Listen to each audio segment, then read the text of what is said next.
I started doing workshops and doing groups where I'm getting up in front of others, like outside of the gym setting, and talking about resilience and perseverance and goal setting and vision and taking action. You should know what 1 hour of your time is worth. You should know the value that you bring to the marketplace.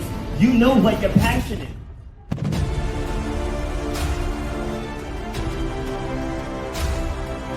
Starts with clarity of vision.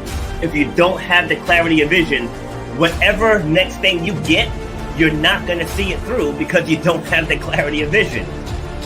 So the point of my pain was being told you will never run or jump again. And all that stuff, I was like, you know what? Like, I want to be able to take this even bigger. If you know why you do what you do, you have to know how to charge for what you do. That's how you're going to change your life, and that's how you're going to leave a legacy for your children and your family. You got to know your worth.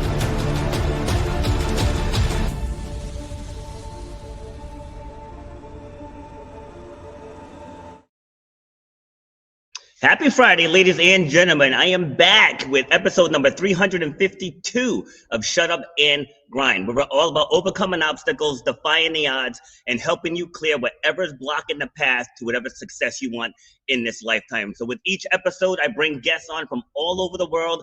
I've had guests from 6 of the 7 continents, and we have an audience that spans 70 different countries with our message of empower, inspire, ignite, and unleash.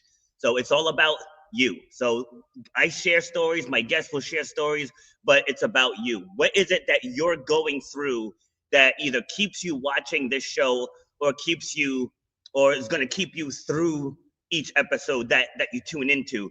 Because we share these stories not to say how wonderful we are, just to let you know that life hits everybody at some point, and we help inspire people to get through whatever hit you. So today we're going to be talking about flipping your script and tiny mindset shifts for massive life change.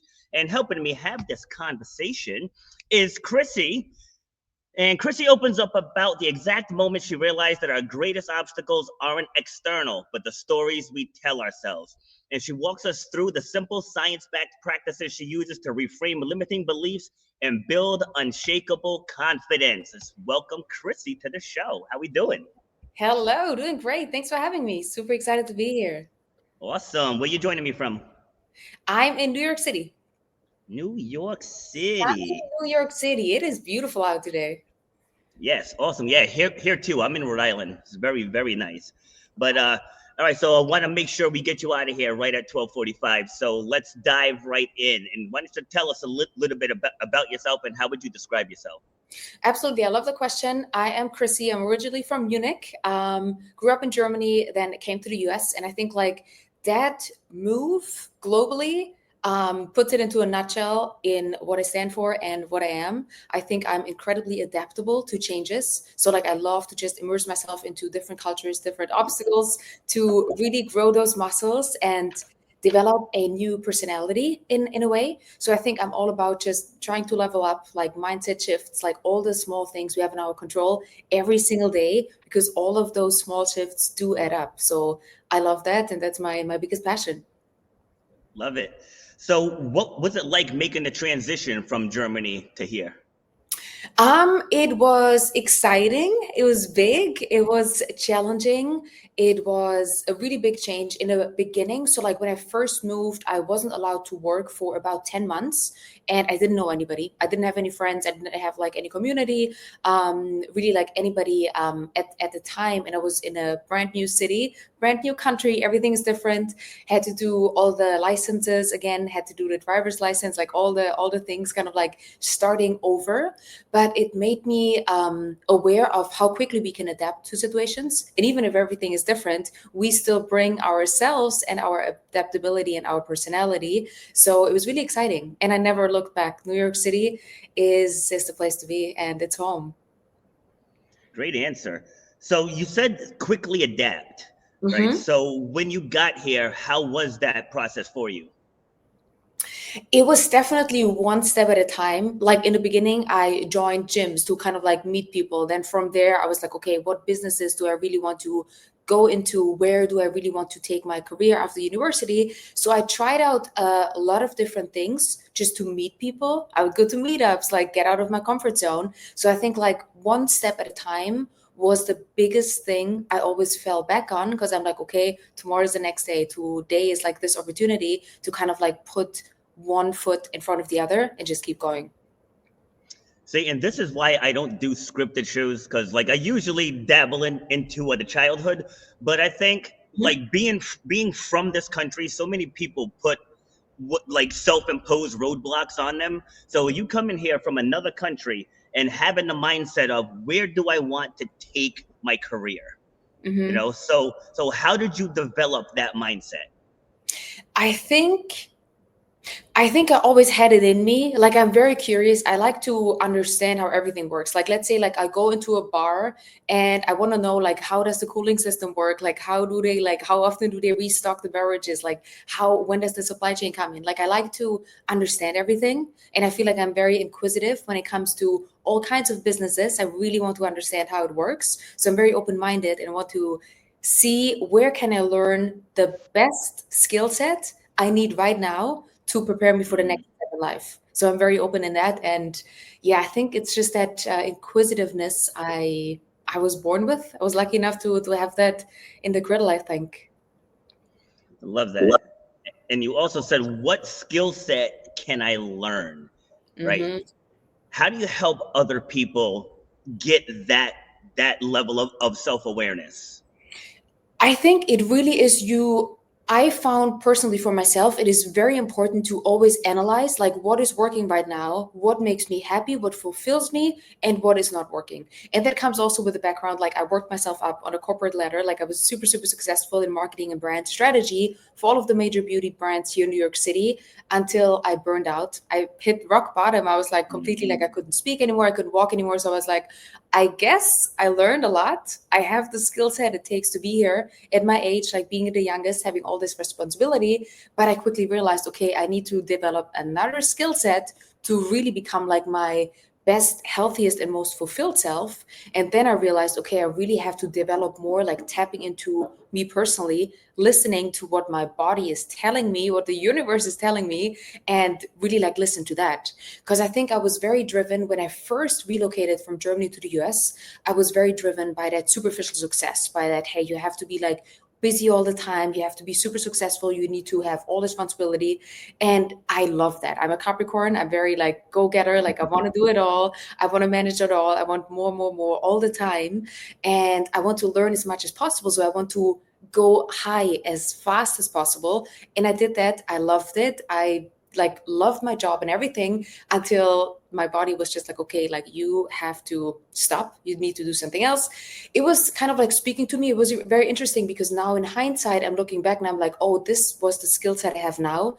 I was lacking then. But through the experience, it forced me to develop that. For example, I would forget little things all the time. I would forget like the number of the house, like the address, the street address, like things you always know. I would forget PIN codes, like things like you just know. And I never paid attention to it because I'm like, oh, I'm maybe just stressed. I like didn't sleep so much. I'm just tired. Like, that's fine. Like, let's like get on the focus on for the next big project. Let's just like level up, until I had a complete like shutdown. My entire body shut down. I was like, whoa, I have to start listening. I went to the doctor. He told me I had a severe burnout. I completely rejected that diagnosis. I was like, that's not possible. Very healthy and very fit and very young. I'm very adaptable. I'm super stress resilient. I have everything it takes. I can keep on doing like what I'm doing. I feel great. And he was like, no, you don't feel great. Your body is a complete disaster. If you don't do major lifestyle shifts and really start thinking what is good for you, then you will be very sick down the road.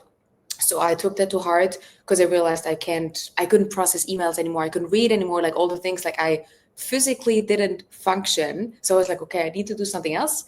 So I went to travel. I went to Southeast Asia. I did like a full like silence retreat, like found myself in a way, like very spiritual journey.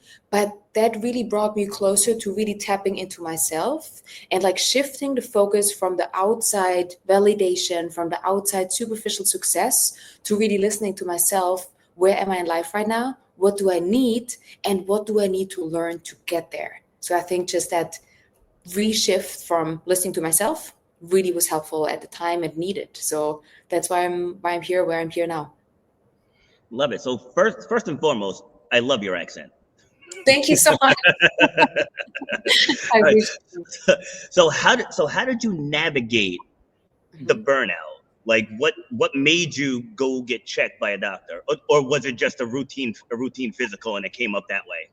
No, so I was when it happened, like the actual incident of the burnout, it was a long build up. So again, like I Mm, had like all the signs. I didn't pay attention to any of the signs. But then one day I was just working at the laptop. I was sitting and I was like, something is going on. Like it felt like in the first instant, I thought like I have a seizure because my brain like shut down. Like I could feel how my body just went into shutdown. I was like, what is going on? It felt mm, like I'm a prisoner of my body. It felt really scary. So I was like, oh, maybe I just need water. And I realized I had been working all day. I didn't drink any water. I'm a water freak. I'm the water police. I drink so much water. It's very unlikely for me not to. You know what I'm talking about. So I was like, okay, let me get up and get some water. And I tried to get up. I couldn't get up. So in those instances, whenever I do something challenging or whenever like I have those internal talks, I talk to myself. I'm like, okay, Chrissy, like put yourself like get yourself together, like do it. And I tried to say that and words didn't come out. So I mm. couldn't stand up. I couldn't speak. And I was like, something is super scary. I need to go to the doctor right away. And I went to the doctor right away. And thank God I went to the doctor right away because it was complete shutdown. Like I was seeing the cardiologist for months. It was like a very long recovery process. I was in and out of doctors' offices all the time. They checked everything. Everybody told me the same. You're way too young. You're like you shouldn't be here. You really Mm. have to make some changes. So I was forced and I was put into the position to get it checked out because I didn't listen to it earlier. Okay. And I dealt with something similar, but what age were you when you went through that? I was 31. Yeah, Yeah, 31 going to 31. 32. I was young. Yeah. Yeah, close. I was 32 when I had mine. Making a shift from the restaurant industry into fitness, because it's tough. It's tough when you're in something that you might be good at it and it might pay the bills, but you're left with a void. Like Exactly. yesterday's episode, we talked about overcoming unfulfillment. So it sounds like you were in that same space where you're doing all the things, but but something must have been lacking for you to have that type of burnout and breakdown. So what was lacking for you? I love that question, and I analyzed that so hard, and that's spot on, 100% accurate.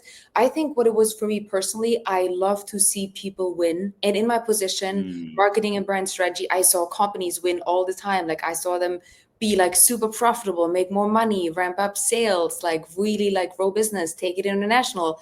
I saw businesses win, and it was fulfilling. It was fun. It was like great to see the numbers rise, but like at the end of the day, I never had a sense like I'm really helping people, like I'm impacting something really, like I'm making somebody's life better. And that was missing. And now I'm like, that is everything I was always craving. I just ignored it because I didn't think there was a path. I think at the time, I just thought like the corporate life is all there is in the US.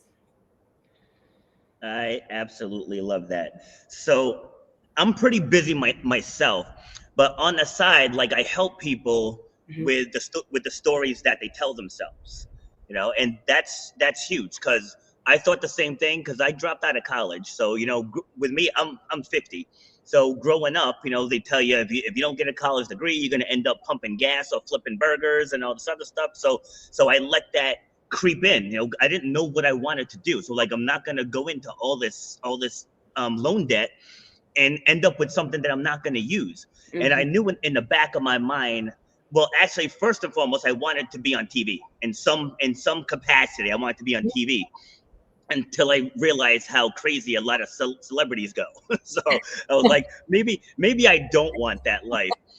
But so after managing restaurants for so long, like I started developing skills, Mhm. and I believe you said it earlier, or if not, it was the woman I interviewed yesterday, Mhm. that they just realized that I want more.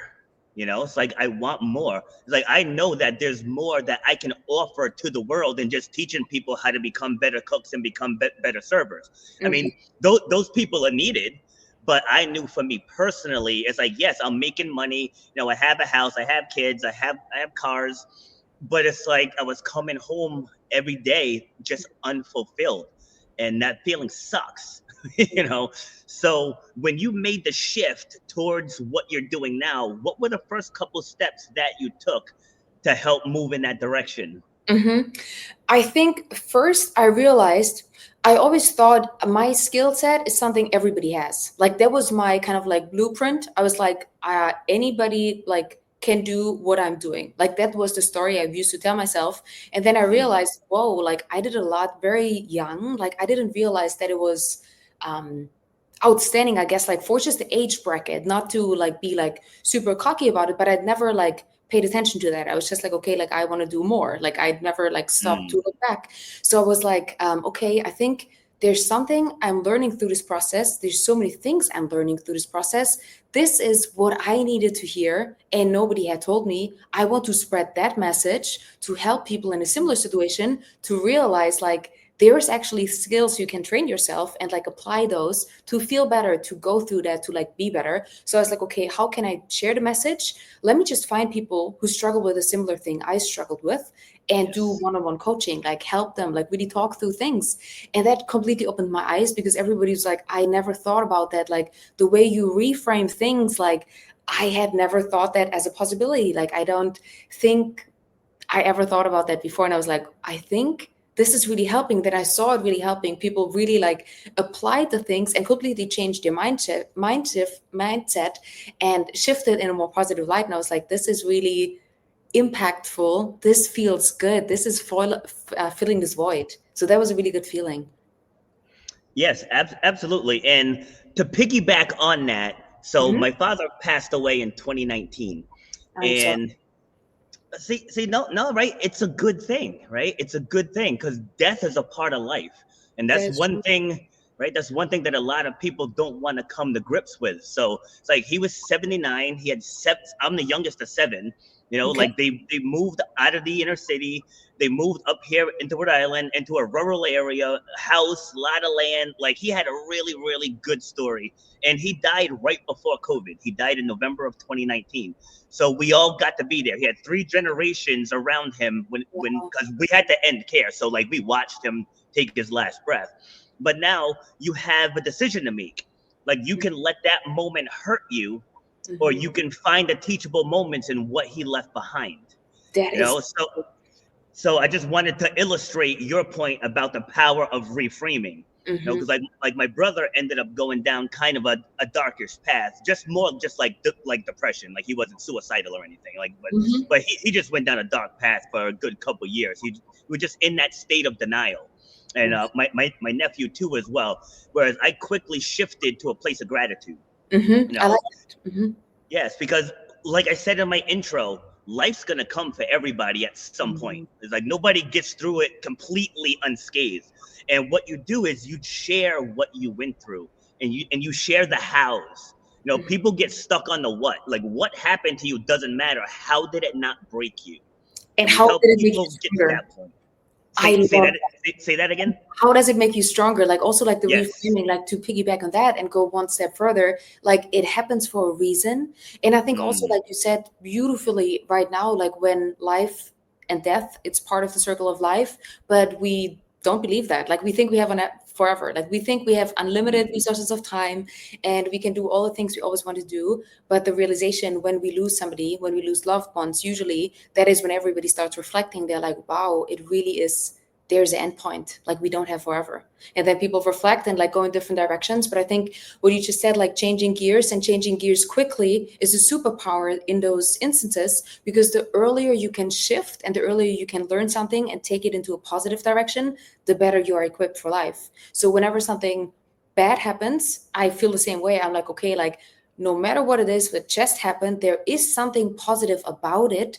Even if you can't see it right now, it is just preparing you for a future situation in your life that otherwise you wouldn't have the tools to solve that situation that's about to come or hit you, like you said. Yeah, so I was speaking with a trainer. So I manage this gym. So the owner has this one, and then there's another location about 20 minutes away. So I was doing personal training in the other one yesterday, and his son is a trainer there as well. He's like, I don't know, 19, 20, somewhere around there. And I told him, I was like, you guys don't understand the gold mine that's right in front of you. And he's like, what do you mean? I said, Chat GPT, how much do you use it? And he's like, I use it a little. I said, I'm gonna show you something that I coach indoor and outdoor track and field as well. So I told him a quick story about me talking with one of the other coaches. I was like, what is your strongest point in coaching track? And he's like, middle distance. I was like, watch this. So we put in the prompt about making a training program for a high school male 800 meter runner that's looking to accomplish XYZ. And in a matter of seconds, it spit it out. I said, now copy this into a Google Doc, send it to a freelancer to make it all sexy, and sell it. And his eyes just got big. He's like, wow, really? I'm like, yes, we are living in a golden age. If people turn off the news and stop panicking over the politicians, we have a gold mine right in front of us, you know? So with that, well, first, what are your thoughts on that? I 100% agree. I think ChatGPT and all the AI really like capabilities like completely changed life right now. The access we have to information, the speed of like things, the blueprint we have. Like, let's say like we're like, okay, like how do I start a business? This type of business, A, B, C, D, E. Like how do I get to this ultimate time? What's the timeline? What's the cost associated with it? We have access to it all. We don't need to go like it's just like one prompt away instead of like networking for, I don't know, 5 years, right? Like really like understanding, like, how did you do this step? How did you get from B to C? Like, how did you do all those things? But it is just right in front of us right now. We have access. It's in our pocket. It's incredible. Like you say, goldmine, 1,000%. And I think also super helpful to brainstorm. Like sometimes I just have like conversations. I'm like, okay, from this perspective, help me understand this. Like it's really interesting as a information tool to just educate us on the go at all times. Yes, and it grinds my gears when I hear people say that there's no opportunities out there. I'm like, what are you talking about? Like, there's people with a YouTube channel doing the dumbest stuff imaginable that are making millions of dollars. Like zero skills. Like I showed my mom the other day. I was like, look at this video. And again, these people are just doing hideous stuff. I'm like, look how many followers they have. It was like something like 1.5 million followers. And they just get in front of a camera and act an absolute fool. You know, so it's like you don't have to, like, unless you want to be a doctor, lawyer, and engineer, like you don't really have to have a major skill set to be successful. Now, obviously, if you want to impact the lives of others, then yes, you can develop those anyway. Like I traveled the country, and then when everything shut down in 2020, I traveled the world virtually. And just learning from people. Like I learn from every guest that comes on here. That's why I always, like, you always see me looking down. I take notes and all the golden nuggets that you guys drop throughout these episodes. And people have to understand, going back to what you said earlier, where do I want to take my career? You know, that's the question people have to ask themselves. Like, you're waiting for your boss to recognize you. You're waiting for the company to recognize you. You got to grab the bull by the horns and go out and create that thing that you want, because anybody can do it. Again, your thoughts? I could not agree more. And I think a lot of times we feel like we are forced to sit in a passenger seat, but we don't sit in a passenger seat. We have to realize we have to grab that steering wheel and just start driving. We are able to make left, right turns, like we are in control. And I think a lot of times society teaches us like that it's not part of the game. Like you have to be like, you have to climb up the ladder, you have to do those things that the majority, or maybe like the generation we're in right now, is used to. And this is like how the system functions, and those are the steps. But now we live in an age where, like you said, like we can do anything. Like it's a attention society. We can just grab attention, tell a story, and you can be famous like overnight without a skill set. Like you just said beautifully. That is very true. There was never like this before. So I think now more so than ever, it is for people to just realize whatever you want to do, you can do it. Like it really doesn't matter if you want to open up your own bakery, or if you want to coach people with a very niche skill set that you have that you don't even realize how rare it is, because everybody has something that nobody else has or fully understands. And we're so accustomed, because it's with us all the time, we think everybody has it, but everybody has a superpower. Mm. And it's about to find out, really ask yourself, what do you want to feel like? What message do you want to spread? And what do you want to bring and like keep in this world, even after you leave the universe? Because I do think that people underestimate how uniquely equipped they are. Absolutely. And 9 times out of 10, they're already doing that thing that they want to do. And one thing that she's my now ex, but one thing that she said to me, this was back in 2015, I believe.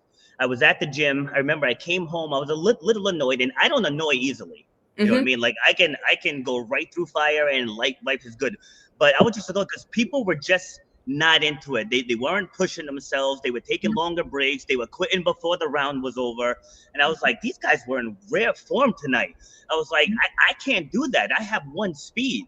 And like she puts her hand on my shoulder and she's like, babe, they're normal.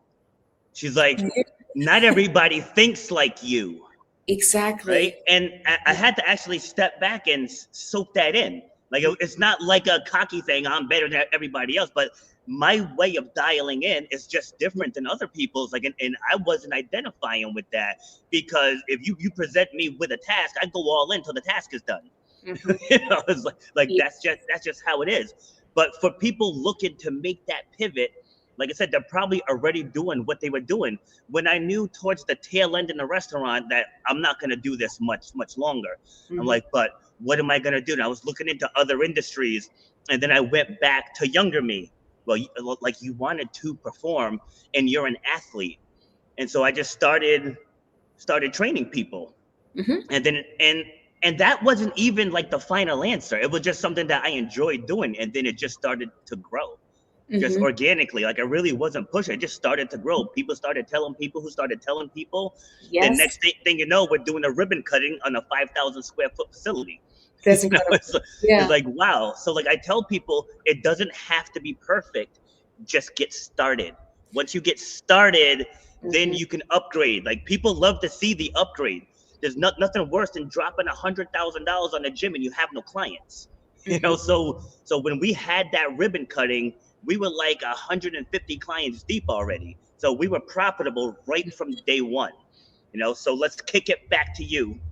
So you're creating your business. Did you have any pitfalls along the way?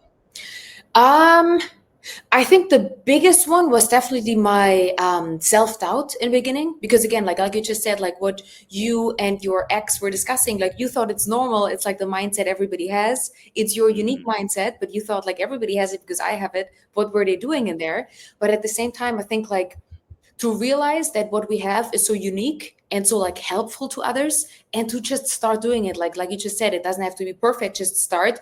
Do whatever you feel like only you have or you truly enjoy. Like whatever it is, just do it. Do it with like one friend, do it with one other person. Like it doesn't have to be perfect, doesn't have to be big. You just have to get out there, because then you quickly realize like people really like something about it that other people gravitate towards as well, and then it grows organically. Like it's just a natural development. But if we don't start, we don't learn that skill. So like I think it's just about putting ourselves out there, just trying out ours, because I think life is a game. Like we play different levels, like we play different areas of the game, but we always learn something and we always progress in some area or the other, even if we don't realize it. I think also people don't realize how far they've come with whatever like area of life they're currently in, because they don't look back. They just want to go ahead. And I was very guilty of that as well. But sometimes it's really helpful to just assess the status quo right now, and to think like, okay, like where was I 5 years ago?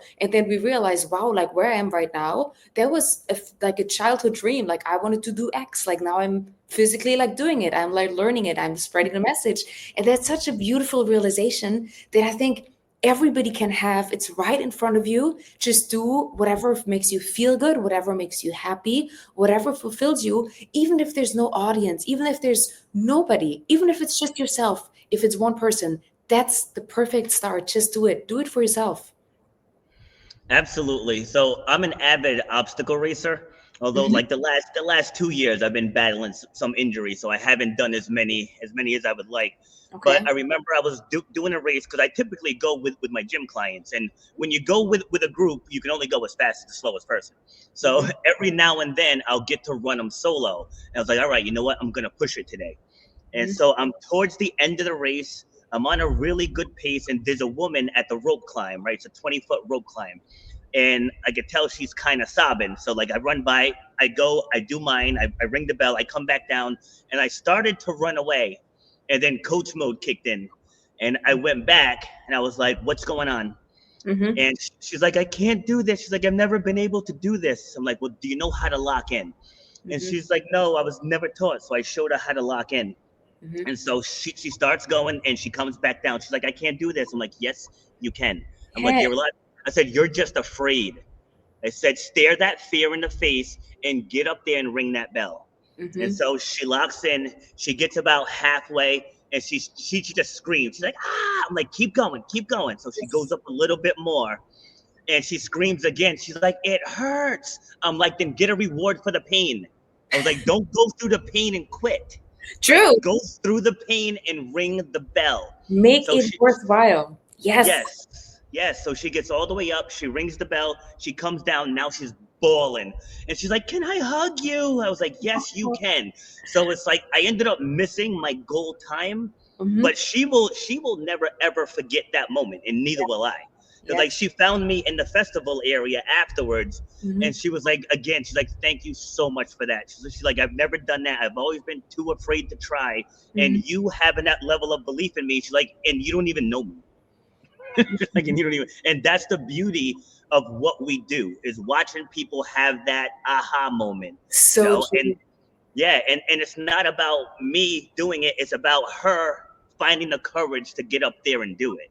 Exactly. And it's just a key. I feel like sometimes it's like holding a key. We just have to unlock that belief. Like we show them we believe in you for them to believe in themselves and to actually do it. And then they realize I always had it with like I always had it in me. I did it. Like, oh my God, I'm so proud. And then they apply that to other areas of life. Like they apply something, they're like, I've never done it. It's not possible. I'm afraid, it's scary. And then they're like, but I remember when I was ringing the bell, and they apply that moment to other areas and they're like, I can do Yeah. things I never knew possible. So that's so beautiful. I love that. Thank you. Yeah, like, and I encourage a lot of my gym clients to sign up. I tell them, like, do hard things. It's like, if, Yes. if it's if it's in your on your bucket list to run a half marathon, get one on the calendar. It's like, Hmm. get it on the calendar, because your training is going to instantly uptick. And there's Hmm. other events for people that don't like obstacle races. There's like DECA events. There's a race called High Rocks. Hmm. Those are more like fitness Hmm. based challenges. There's 5Ks, there's Ironman, half Ironman, but get something hard on the schedule. And once you go through that thing, especially like a Spartan Beast, I tell people, I'm like, there's going to be a point in that race where you're over it. I said, that's where you're going to have to persevere and push through. I said, because in life, like we both said earlier, life's going to come at you at some point, and Hmm. you have to persevere and get through it. So the races actually condition your mindset to get Hmm. through the hard stuff, and the everyone that goes through that, like, again, it goes just the way I called it. Right around mile 8 or 9, they're like, Foster, I don't know if I can get through it. Yes, you can. Like, because right now you're focused on the end. So Hmm. if we're at mile 8, our only focus is to get to mile 9. It's like, you can't worry about the end. And it's Hmm. the same way with structuring your life and your business. If you're in the beginning stages, just focus on the beginning stages, and then worry about the big launch as you get there. Like, you're not at that chapter yet, but people want to do all the chapters all in the beginning. They have to understand, you got to play the long game. 1,000%. I couldn't agree more. I think it's a one step at a time. A lot of times people don't start because they think like 15 chapters ahead and they're like, oh, how Yes. would I solve this situation? Well, you don't have to worry about it because right now you're gathering, you're building the tools and the mindset and everything you need for the next step. It's kind of like going up a building, like one level at a time, and you just like one step at a time. Unfailingly, you will rise at the top. Like you will get there because you do one step at a time, but you can't do it in a minute. Like it's impossible. You need to do one step at a time. But then I think also like to realize if you just focus on a plan, if you have it on the schedule, like you just said, you do the steps, you went through the preparation, there is no doubt in anyone's mind that you will reach destiny. You doing one step at a time. There is no other way to success. Like there is no other, it's impossible to not get there because you're doing one step at a time. Like 8, 9, mile 8 goes to mile 9, then like the one after that, then one step after the other. You will get there. It's possible. You have it in yourself. And a perfect example for that is lottery winners. Because like 80% of lottery winners go broke. And why? Because there was no discipline to receive that money. You know, so trying to buck the system, it's not good. It's not going to work. Because in addition to this, I'm building a speaking business, right? I have one course already made. I'm in the process of building another one. And like my goal with this isn't about, oh, I want to make millions and millions of dollars. I said, I want to leave lots of stuff behind for when my time is up. Right? That's how you have immortality. Like my dad was an engineer. So even though he's been gone, it'll be 6 years in November. There's so many things that he built. Like whether it's within the house, in the yard, for a local church, for my old gym, you know, for us individually, like there's just so many things that we can just look back at, and then those memories pop back in. You know, there's YouTube now. We can go to YouTube, or his Facebook page is still active, and I can just scroll his Facebook page and just look at some of the loony stuff he used to post, or him dancing at the family reunion, right? There's so many ways that you can leave a legacy outside of money. You know, now obviously you need money to survive, but that's not my number one focus. I wonder how many things can I leave behind that can help better the lives of others, because that's the real reason why I'm doing this. And I'm sure, I don't want to speak for you, but I'm sure it's up there on your list as well. 100%. I think that's what makes you sleep well at night. That's what makes you jump up in the morning to really be excited, because you can make money doing whatever. Like it's not, if that's your biggest goal, then I think like you really neglect that fulfillment side of yourself, because you can make money doing whatever, but then you quickly realize like you have it and you're like, still it doesn't give me happiness. Because I think we always attach happiness to us like reaching a certain level or whatever that might be. For every person it's different, but I think what we underestimate is the skill set, the discipline we need to build to get to that level is what really builds the happiness. Like those tools you gather, like that is what builds your confidence. Like when you do hard things, you look back, you're like, I did that like a year ago. I didn't think it was possible. And then you push through and you actually accomplish that. That's what gives you the confidence, not the end result. The one step at a time is building character, is building skills, is building your mindset, makes you stronger. And that's what I learned is really fulfillment and happiness. Love it. All right, so we got about 5 minutes left, right? So talk more about your business, like who are your target clients, if you have any stories you want to share. Definitely. So target audience is really like, I do women and men. Like most of my clients are between mid 30 to mid 40. So kind of like prime time in terms of just like being successful in life, like being like at a point where they thought they wanted to be at the life, and then realizing I have that void, I'm missing something. And a lot of times that really comes to health and fitness, because it's such a beautiful motivator and trainer for all the different things. Like you just said, you can apply that to any area of life. Like how do you shape your body? How do you shape your mindset? How do you apply that to business? How do you understand like you have things in you that you thought are not possible before? So what I'm doing in my business is really that one-on-one coaching to unlock that self-doubt, to just push that off the table, because whatever you tell yourself, all the stories that are in your head, that is your reality. Our body, our mindset cannot underestimate, like we don't understand the difference, what's reality and what is the story we tell ourselves. So let's say like we look into the mirror in the morning and we're like, oh, I look tired. I'm like, don't like XY, like whatever, like I don't like those things. Versus when we look into the mirror and we're like, I had a great night of sleep. I feel powerful. My body is healthy. Thank you. That feels incredible. That is a completely different start to the day. And all those tiny actions that anybody can do at all times. Like, you don't have to be super wealthy. You don't have to be super fit. You don't have to have whatever skill set. You can do those things. Everybody can. And to just have people apply those on a consistent basis and see the benefits is so incredibly motivating. And like, that's what is my constant validation that I'm on the right path and that I'm really like doing what I'm meant to be doing, because I see people feel better, look better, just like being more confident. And that's so beautiful. So that's empowering.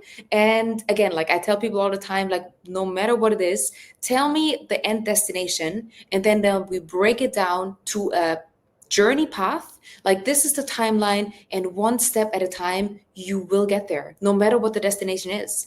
And I think also my personal motivation between what I'm doing and where I want to be in life is that fear, because I'm very aware that we don't have forever on this planet. My biggest fear in life is to just arrive at my last day and realize I had all the possibilities. I had so many opportunities. I had the full potential, and I didn't tap into the full potential. I think that pain I cannot fathom. I can only imagine, and I don't ever want to get there. So right now, like, I really view life as a game, and just try out things, just apply things, learn things along the way, and adapt and do things. And what you truly want to do, just pursue that no matter what it is, no matter what people think. Just whatever you think, listen to that and do that, and start right now. I love that. Where can people get in touch with you? Love that. I am on Instagram, Chrissi Glow. I share valuable just tips like you can do every single day. I always love receiving messages. So wherever you are in your life right now, shoot me a message. I can't wait to hear from you. Again, Instagram, Chrissi Glow is the best point of contact. All right. Yeah, and I have all of your links in the description section. So this was a lot of fun. Sucks that we got to cut it a little bit short, but I'll have you back on, and we can do a part 2. Anytime, Robert. Lovely. I think it's super valuable to just brainstorm together, to exchange thoughts, and this was fun. I agree. This was great. Thank you so much for having me. My pleasure. And with that being said, then I'll let you go. About brainstorming ideas, I also do panels, right? So like this particular one, there were 5 of us, and the topic was embracing vulnerability. And we block out 75 minutes, and we each just round table talking about whatever the topic is. So I usually invite 6 people. Sometimes all 6 come, and there's 7 of us. You know, sometimes there's only 3, and there's 4 of us. So is what it is. But I pick the topic once I have the guests, because I've interviewed you all and I know what you can all speak on. Mm-hmm. And a lot of like collaborations and stuff have come from this. Like 2 people co-authored a book, 2 people started their own podcast. I'm actually starting a YouTube channel on the 16th with a guy I interviewed 3 weeks ago. You know, so like just a lot of things come from these panels. Yes. So yeah, I definitely love to have you on one, and I'm going to connect with you on all of your channels as well. If you want, I have a lot of podcast friends. If you want, I can make some connections, because I think you got a great story. You're very well spoken, and I love that accent. I love it. This was time well spent. Awesome. All right. So I'll be in touch, and go have your lunch. Beautiful. Thank you so much, Robert. Talk soon. Right. Thank you. Take care. A great day. Bye. You too. You've been listening to Shut Up and Grind. We hope you've gotten some useful and practical information from this show. Robert has over 20 years experience pouring his knowledge and expertise at many events in the service and fitness industry, as well as secondary schools and universities. He has a true passion for helping others break through the barriers that are holding them back. To book Robert B. Foster to speak or to reach out, go to robertbfoster.com. Till next time, shut up and grind.